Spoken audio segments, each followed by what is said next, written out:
Alongside her artistic practice, Mhairi is the creative director of Ghana, which provides affordable workspaces for 9 island microbusinesses while continuing a 120-year tradition of making jewelry on Iona. Living on Iona exerts a detectable influence on Mhairi's artistic practice as she explores the physical and metaphysical spaces that surround her. Her multifaceted approach and outlook is also reflected in her most recent project, On Sonorous Seas, about which I'm sure she will fill us in herself. So, without much further ado, I've got the pleasure of handing over to Mhairi now. It's actually been really interesting for me to look at my practice again in the context of the title of your research. And it's been really refreshing. So thank you for the invitation to speak. And I'm going to, in general, introduce you to my work and to where I live. And then I'm going to, for the second half of the talk, move on to the project On Sonorous Seas. So I will talk quite a lot about place and how my practice has evolved within the specifics of place. And I think that the term place encompasses so many important questions that we face in Scotland around agency over land and sea, climate change, alternative energy, conservation, rewilding, language, cultural extraction, tourism, affordable housing. These are all issues that I have actively engaged in through my small community on Iona. I also think for all of us, the pandemic pushed our experience of place to its absolute limits, and place may never again sit at the forefront of our daily experiences and imagination as much as it has done in the last 2.5 years. So I've lived in Iona for 25 years, and my maternal clan, the MacDonald of the Isles, stretches back to Somerled and medieval times on the island.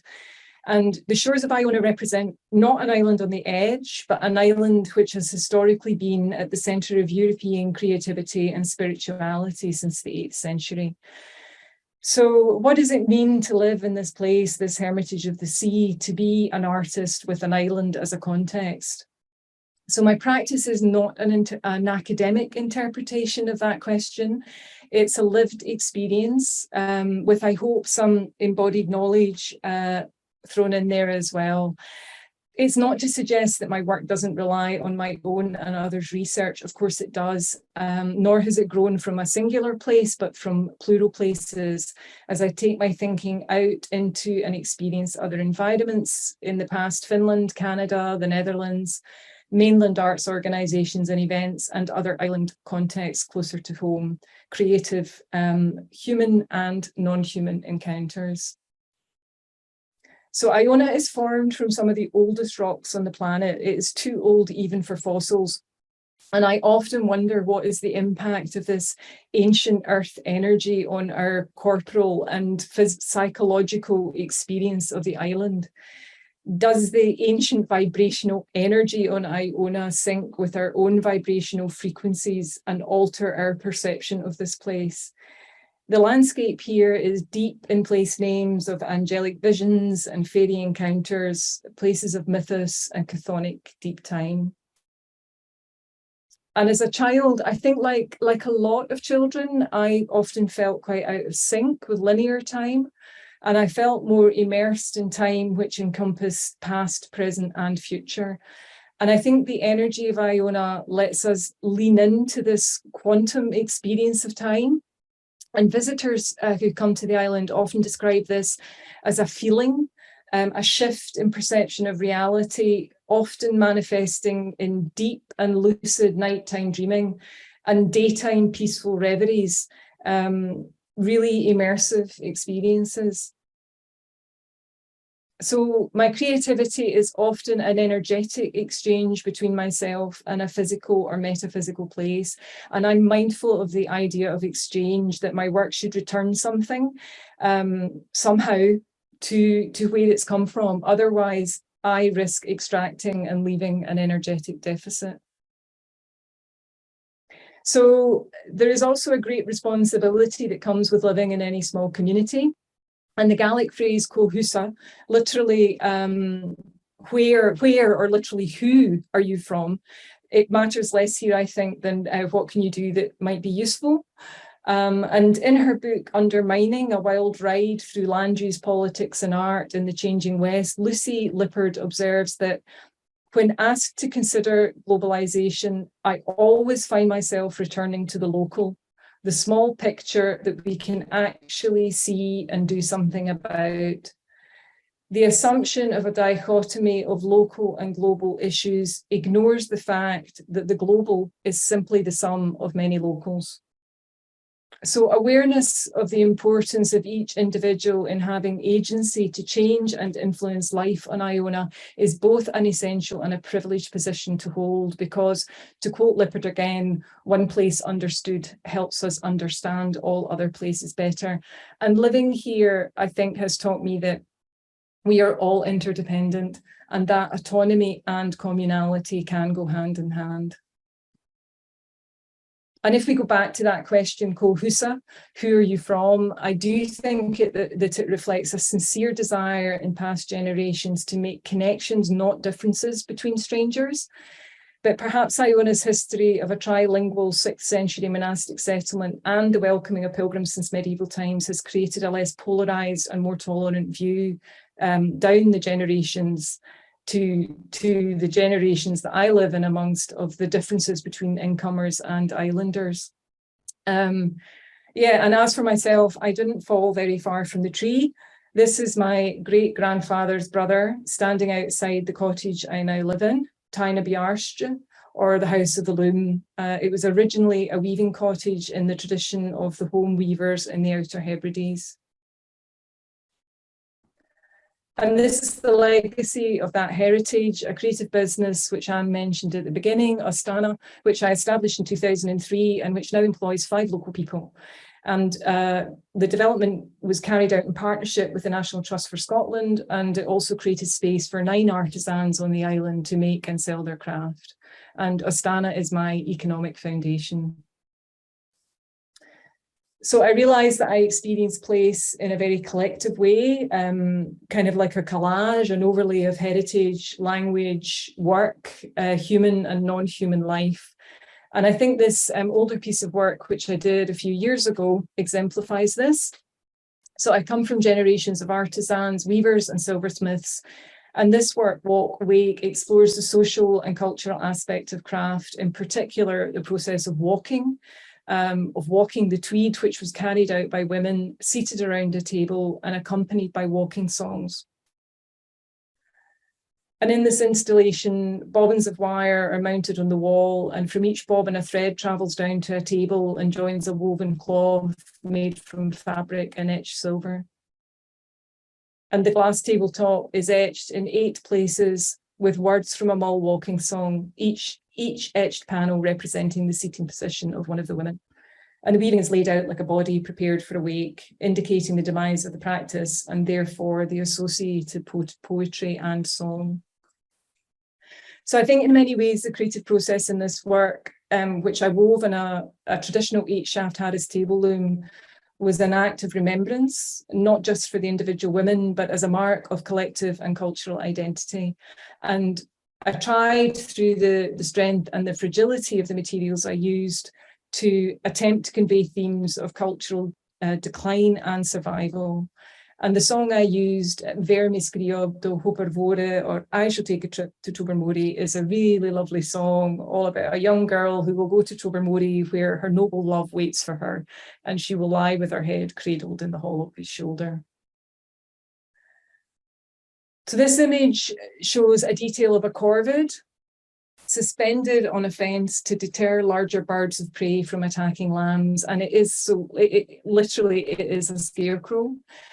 And this temporary work, titled Killin, meaning endless in situ, evolved from this photographic image following a 6-month residency at Salmore Ostig and was shown in Edinburgh in 2013. I'm not 100% sure how successful this installation was in conveying what I wanted it to do, as I was still working through ideas and responses to the thinking that I'd encountered during my time on Skye. But somewhere in my head, I linked this image of the suspended crow to some sort of cultural shift in thinking towards land and the non-human, as a result of the clearances.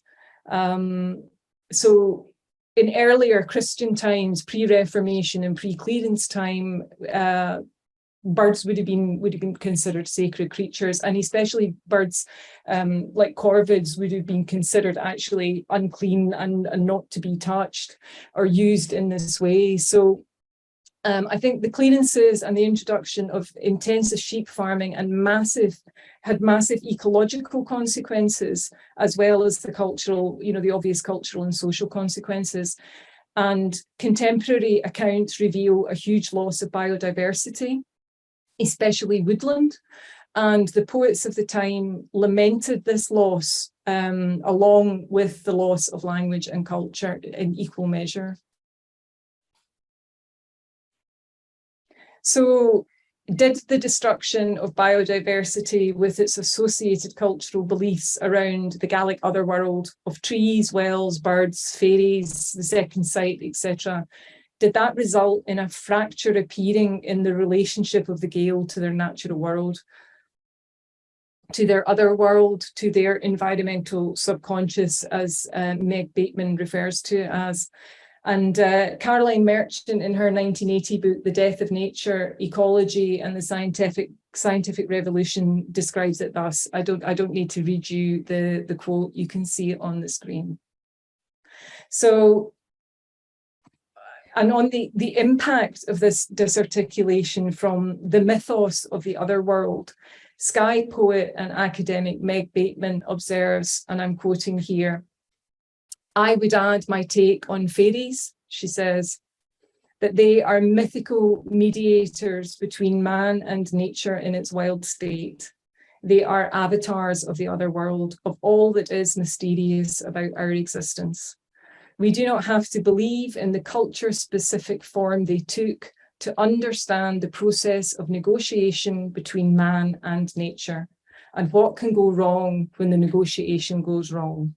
Global warming, flooding, loss of biodiversity, there is nothing fanciful about that."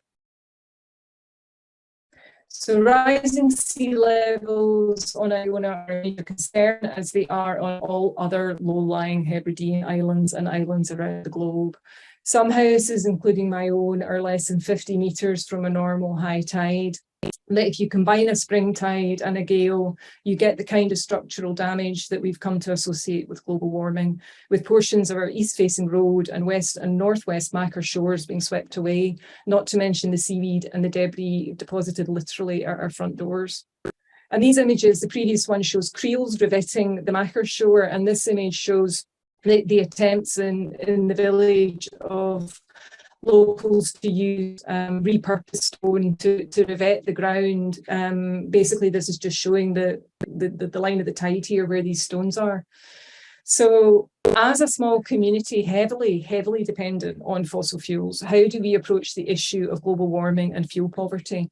Well, our solution is Iona Renewables, which is an island-led charity with progressive plans to construct a community-owned, low-carbon, ground-source heat network to be shared by the island. And this new system will initially save over 150 tonnes of carbon dioxide a year, and that's the equivalent of taking 6 to 8 cars off the road. And the entire scheme will be owned by the island, with an estimate that after 15 years, once we pay the loans back, that we will own our own heat supply. And then through our own energy company, Iona Energy Limited, the profits from the venture will remain on the island to be reinvested into the community rather than exiting to the mainland or to a global corporation. So what is sound like here in Iona? What is sound as an energy in landscape? And this was something that was very much part of a project I did in 2016 called Resoundings. And at its heart, the project was about the lost sensory experience in the auditory landscapes of Iona and Lewis as a consequence of the Reformation. Pre-Reformation bell ringing, and also actually the blowing of the conch, of a sea conch, served practical purposes of communication, a marker for both religious and secular time, a call to prayer, to assemble, take arms, or beware of danger. And the still empty belfries of many churches throughout the Hebrides reflects the social, political and religious struggles of that time, because to control the bells was to control symbolic order, rhythm and loyalty. The project was commissioned by Anne Lanter, and Resoundings was the outcome of a collaborative journey through the landscapes of Lewis and Iona with fellow artist Hugh Watt, composer John Purser of Salmorostig, and Lewis writer, theologian and environmental activist Alistair McIntosh. And the thinking behind the project was directly informed by time spent in these specific landscapes with local people who shared their knowledge and connection to place, and also through the conversations and activities with Alistair and John. So we used World War I artillery shells and recast them in the form of pre-Reformation bells to symbolize a reversal of the iconoclastic events during the Reformation in Europe. And a sound work was created by John Purser using the bell recordings gathered during public workshops and performances on Lewis and Iona. And the following clips were filmed by, recorded by artist Hugh Watt of the sound works being played simultaneously in the pre-Reformation chapels on Iona and Lewis during the run of the exhibition. I just play a short section.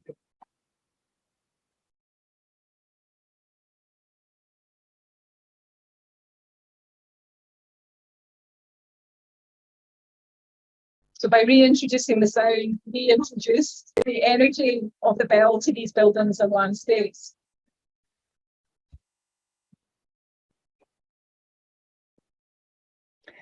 So in March 2020, I was at the Scottish Sculpture Workshop with 4 other artists, and we had to cut short this residency and get home before the first lockdown began.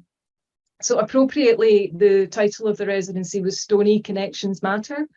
And the focus was on exploring the role of making and understanding materials in a time of climate breakdown. And what we obviously didn't know then was that what we would be facing was a total breakdown of all the norms of daily life set against a global backdrop of immense suffering and loss. But I had gone to the residency holding a question inspired by this statement by Aldo Leopold.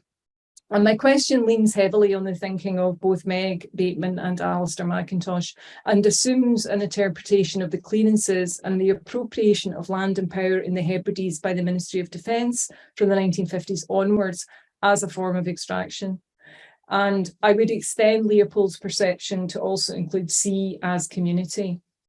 So this is a question that I still hold, and I have been exploring in my practice, not from an academic approach, but through the medium of visual art and collaborative practice. And the context to this question is the extensive military presence in the Hebrides, which stretches over 12 land sites from St Kilda to Eriskay and all of the waters surrounding the islands. And this is Gerenish, which is part of the rangehead on South Uist, built by the RAF between 1957 and 58 to launch the Corporal missile, which was Britain and the USA's first guided nuclear weapon. So the range test missiles, which are aimed at target drones flown remotely by land-based personnel, and it's the only site in Europe where long-range missiles can be fired. So after the red flag comes down, the MOD do a sweep of the beach for drone fragments from target drones such as this one, the BTT-3 Banshee, named after the Banshee, the fairy woman who laments and warns of impending death. And I just thought this was a pretty outstanding example of misogynistic appropriation of language, culture, and mythology by the global aerospace company Meggitt. So sometimes, of course, the MOD miss bits. Oh, I've got the wheel of death there. Hang on. Sometimes the MOD will miss fragments, or also what will happen is the sea just won't relinquish them. And of course, then they get found. And this piece was found by a friend of mine on Uist. And it's a target drone fragment that became part of the materiality of a body of work titled Fatima Ghana, which is an ongoing project which explores the complex and entangled relationship of the presence and activities of the Ministry of Defence and NATO in the waters surrounding the Hebrides, and also the communities which live on these islands. So just really briefly and quickly, Fatima Ghana, you probably know, it's a pelagic mirage. It's caused by light refracting as it travels through a layer of cool air sitting beneath a layer of warm air. And it causes familiar maritime objects such as ships and islands and lighthouses to either kind of like to float, invert and grow bigger, and reality and illusion combine in these kind of enigmatic shape-shifting forms, which have historically terrified mariners and confused cartographers. And because of the location of Iona, the clarity of light here, the presence of the Gulf Stream and a circle of sea horizons make Fatima Ghana quite a common enough phenomenon. And I've often seen them on a clear day from the south coast of Iona. So Italian for Fatima Ghana, the name comes from the Celtic legend of King Arthur, Morgan le Fay being the king's fairy half-sister, a shape-shifting being who is part fairy, part woman, and who embodies the duality of good and evil, healer and destroyer, illusion and reality in one form. And in my thinking, this complex duality of the Fata Morgana reflects the contrasting opinions and perceptions around the continued developed presence of the military and NATO in the Hebrides, and also the impact of this presence and associated activities on sensitive natural and cultural ecologies. So I think, I might talk about this a bit later on as well, but I think in considering the impact of the military presence, because of where I live, it seems almost natural to use myth and storytelling as a way to approach it. And iterations of this work have been shown at Stills Gallery in Edinburgh by kind invitation of Alex Boyd as part of his exhibition Cheer and Urim, and also as part of the Travelling Academy's In Search of the Pluriverse exhibition in Rotterdam.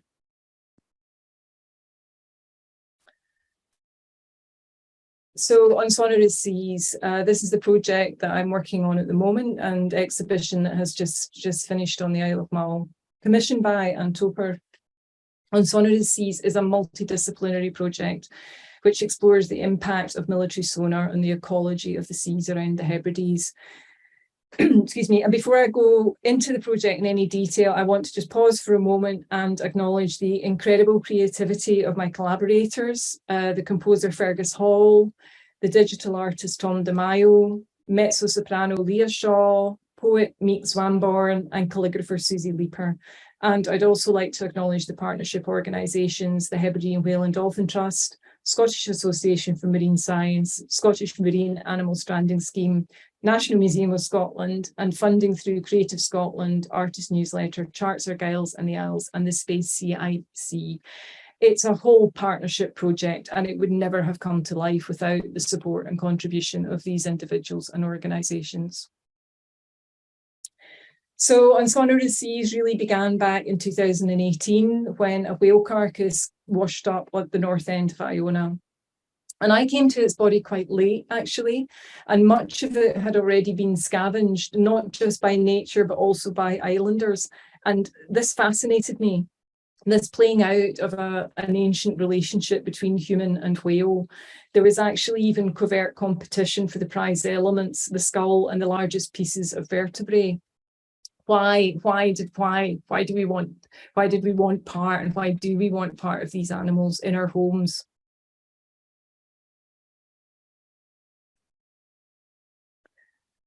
Excuse me. So whales have long occupied the human imaginarium, and throughout the research of the project, I discovered that this relationship extends back into prehistory in the Hebrides. Evidence from the archaeological site Cladhallen on South Uist, which is the only place in the UK where prehistoric mummies have been found, also had evidence of ritual deposition of whalebone. So we islanders on Iona were only following a long-held human fascination, perhaps responding to a visceral call, excuse me,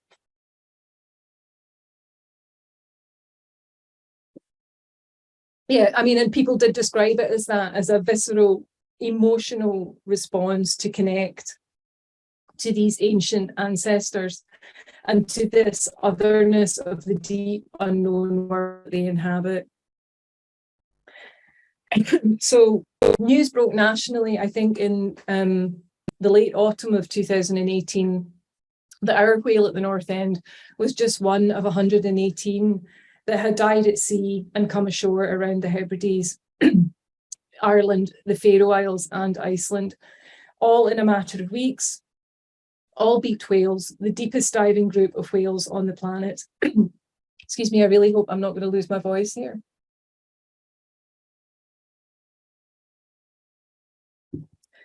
Excuse me. So one species type, one time period, over a focused area of sea, more strandings in 1 month than in the past 10 years, and the largest global stranding of beaked whales ever recorded. So scientists from the Scottish Marine Animal Stranding Scheme were called in by the UK and Scottish government to investigate what transpired to be an unfolding story of cryptic environments, the military and the acoustic world of the beaked whale. So by this time I was really curious, obviously, and I wanted to know more about the militarisation of our seas, more about the research being done into the impact of military sonar and anthropogenic sound pollution, and more about my fellow islanders across the Hebrides who collected the whale bones and who felt somehow connected to these distant beings. So I approached the Hebridean Whale and Dolphin Trust, who have been running monitoring surveys since 2009 in their research vessel, the Silurian, which coincide with the Joint Warrior exercise, which takes place twice a year around the coast of the Hebrides in Scotland. This is Europe's largest military UK-led NATO exercise. And the monitoring surveys are carried out by the Hebridean Whale and Dolphin Trust to help understand the impact that these activities are having on cetaceans across the Hebrides. So in May 2021, I joined a scientist and 2 crew members on board the Silurian, our 10-day voyage coinciding with Joint Warrior.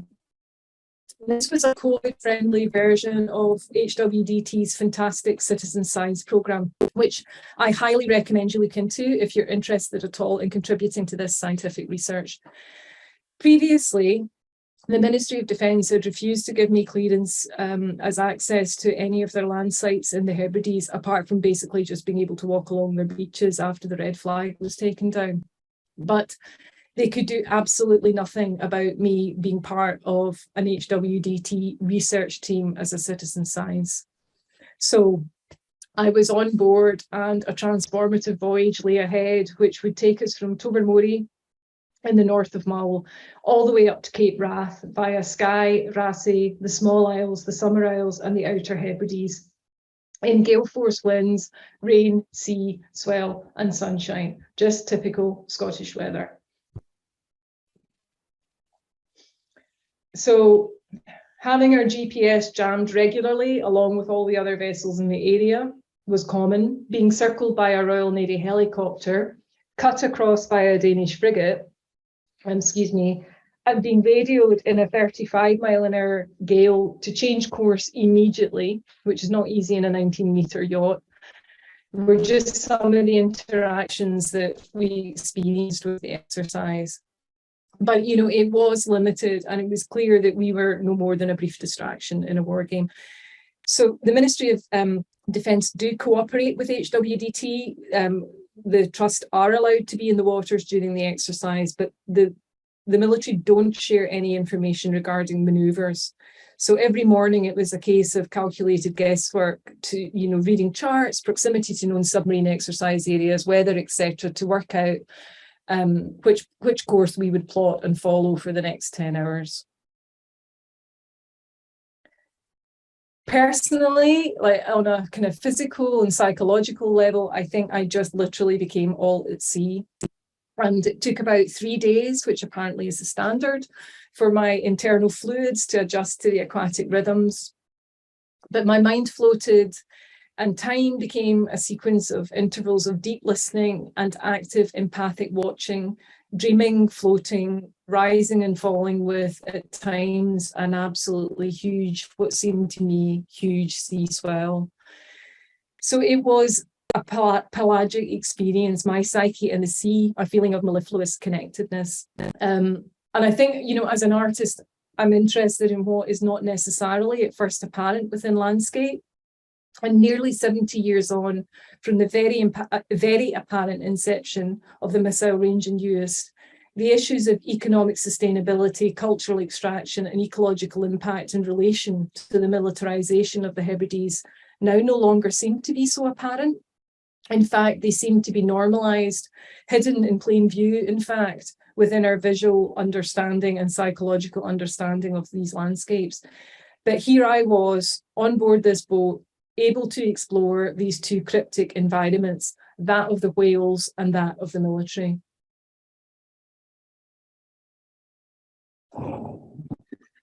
So I watched orca and minke whale. I felt emotion, I recorded, and I watched the emotions of my companions, joy, attentive focus, striving to reach a point where we could connect safely with and observe these wondrous creatures. And watching the sea day after day, I had a surge of understanding that part of why we have this response as humans is that we share a distant past and future with these creatures, and that they are, in fact, our kin. And Darwin explained it like this. He said, our ancestor was an animal which breathed water, had a swim bladder, a great swimming tail, an imperfect skull, and undoubtedly was a hermaphrodite. Here is a pleasant genealogy for all mankind. So perhaps our joy that we experience, I mean, I don't know whether anybody in the audience has experienced seeing whales and dolphins in their natural habitat, but maybe our joy is just in recognising the creatures that we once shared the seas with, and that perhaps our ancient fish brain just wants to dive in and join in with them. Writer and cultural theorist Astrida Neimanis, in her 2017 work, Bodies of Water, reminds us that we are all bodies of water, from watery beginnings which blend us with deep time and which place us in a relationship of care towards all other bodies of water, both the same and different from ourselves. I think what she's describing is an energetic interspecies exchange through the body of water. So, of course, in amongst the dreaming and imagining, I was also there to do a job, and our focus was on data, particularly sound data, collected via hydrophone, trailing alongside of the boat, like some, you know, sea creature itself, some sort of technological shaman. And it acted as a conduit to this other world, allowing us to connect through the sense of hearing to the marine beings below, and also to the active military sonar and other anthropogenic sounds, which I'm going to play just in a moment. So we listen to these sounds 1 minute in every 15 minutes from 8 a.m. to around 6 p.m. every day. Weather conditions and identification of sounds were recorded immediately. And this was, you know, this was deep listening on a level that I had not experienced before. But with good training, I soon became able to distinguish between the sound of snapping shrimp to the indeterminate background noises of the boat and water movement.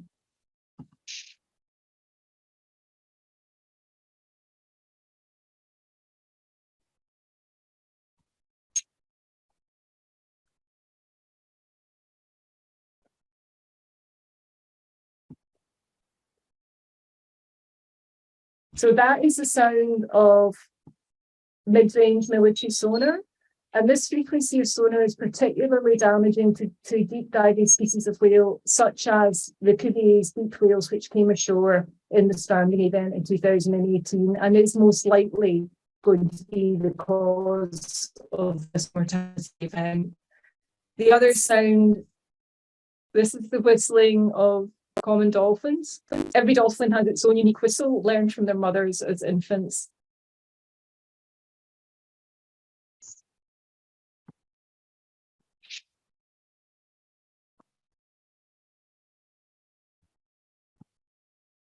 So the embodied learning that took place over those 10 days at sea, in combination with my own research, conversations with scientists, visits to the National Museum of Scotland's Whale Room, conversations with the project composer Fergus Hall, my collaborative digital artist Tom DeMaio, talking to islanders who collected bones, and also archaeologists who had studied sites in the Hebrides.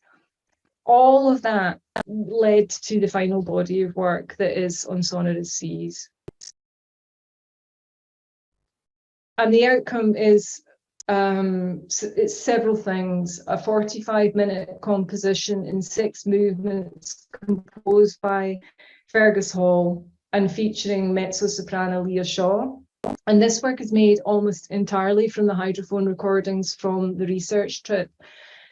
And Fergus notes, and these are Fergus's words, the piece is not intended to accurately represent the sonic environments that are inhabited by cetaceans. Rather, I molded these recordings into imagined sonic spaces for a listener to place themselves in, an imagined space experienced solely through sound and listening. And I'm just going to play a short clip that also has the video piece alongside.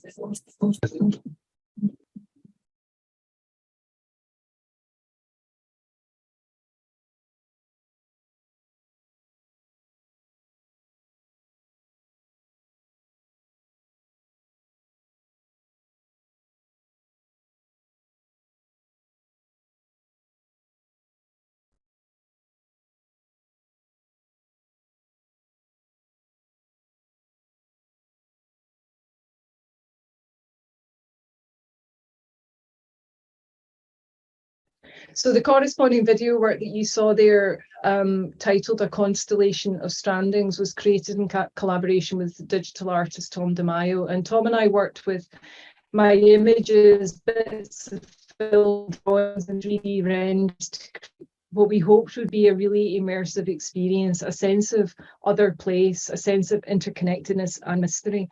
And the constellation title comes from the locations of the whale strandings around the island of Iona, Mull, Coll and Mhairi. And in my mind, when I looked at these locations on a map, as pinpoints on a map, the whales had formed a constellation and their remains were like stars. That's what I felt. The remains were like stars. They had formed this constellation around the islands. And I'll play this clip now, but when I actually joined the dots of these stranding points around Iona, I just could not believe what I saw. And what I saw was the shape of a whale's tail emerge.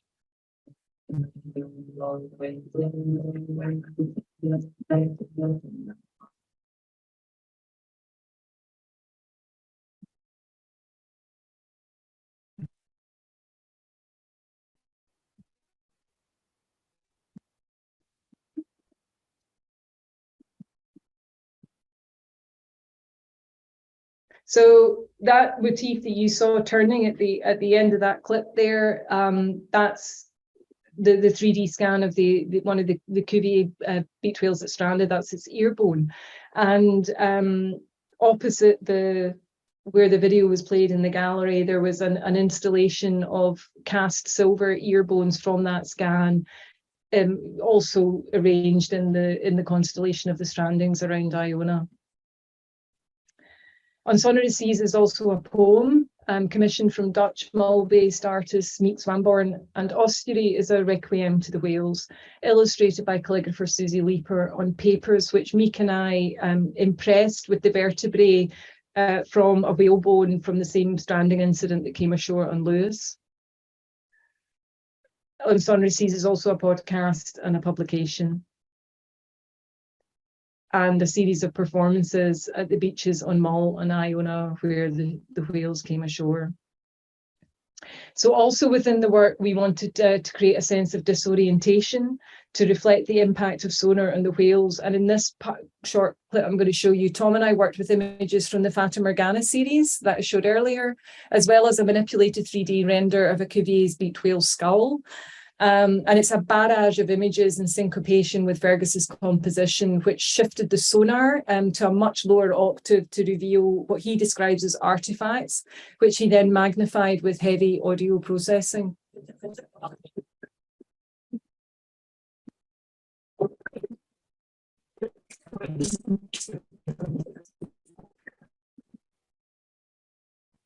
Yeah, and just finally, on Sonorous Seas is also a requiem, and the closing section, Whale Fall, and this is a show here being played in the gallery, where I used a very highly reflective floor surface to create this reflective atmosphere.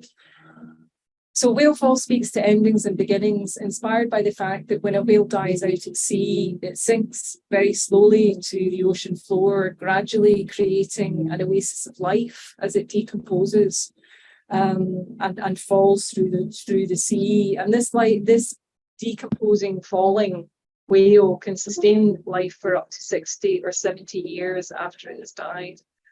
So the constellation motif appears and disappears throughout this section through a manipulated surface of water film during the research trip. So thank you very much indeed for listening. That was a lot of talking. Thank you.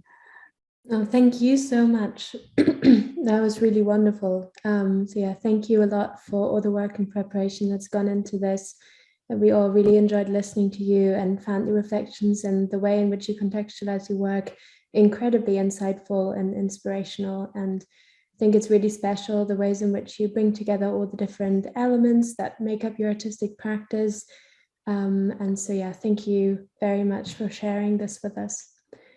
So what really strikes me about your work is how holistic it is. And so from your connection to the island of Iona, to your ancestry, your lived experience, embodied knowledge, the past and the present, forms of spirituality, and, all the ways in which you think and react to spaces, both physical and metaphysical, particularly in relation to energy ethics. I feel it really contains so many rich elements that make valuable contributions to discussions of landscape and the ethics of energy.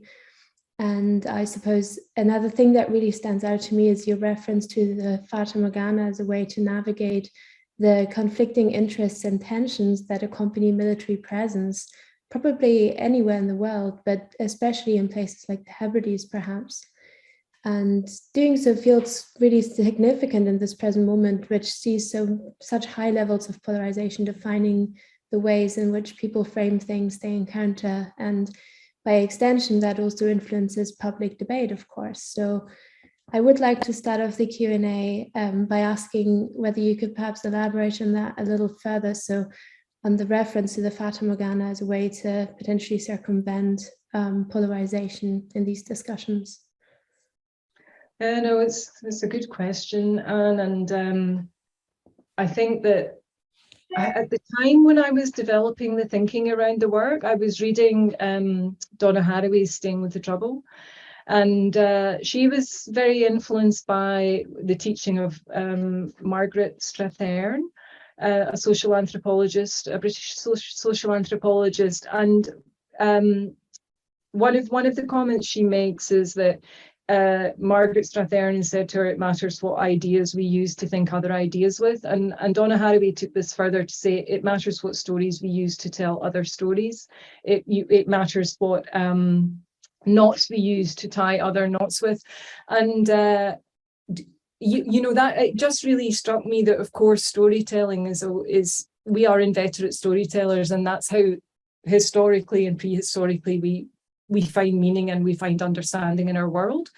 So the military activities are obviously very cryptic. They have to be, and we can't really engage in that as civilians. We can only see it as an observer, as an outsider. And I think that because of that cryptic and mysterious element, it seemed natural for me to use this myth, this storytelling, this presence of the Fatima Ghana, a natural phenomena as well as a fairy being, to try and approach this subject, because it is a subject that covers overlapping values and overlapping cryptic environments, if you like. So we value the work of the military. We understand they have to carry out their exercises, and we value security, and we also value the ecology of the seas around the British Isles. So this duality and the complexity of it, I think, to approach it through storytelling, to give voice to it through storytelling.